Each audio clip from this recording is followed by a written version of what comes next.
పెళ్ళైన కొత్తలో బ్రేక్ఫాస్ట్ కి పూరి అని పొరపాటు నోరు జారి మా బావతో తిట్లు తినేదాన్నండి. ఏమంటారా?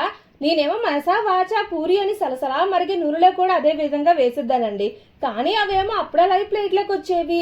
పూరి అని చెప్పి అప్పుడాలు బ్రేక్ఫాస్ట్ కి ఇస్తే మరి తిట్ల సుప్రభాతమే కదండి అయ్యేది. ఇలా నాకు తెలిసి సంవత్సర కాలం పాటు పూరి అని చేయడం, అవేమో అప్పుడాలు అవ్వడం.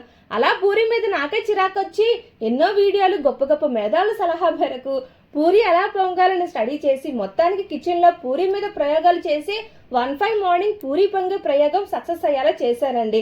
ఇంకా పూరికి తిరగలేదని మా బావకు తీసుకెళ్లి చూపిస్తే అదేంటో విచిత్రం, మీ హస్బెండ్స్ అందరూ బాగోకపోతే తిడతారు కానీ బాగుంటే మాత్రం కామ్గా ప్లేట్ ఖాళీ చేసేస్తారు.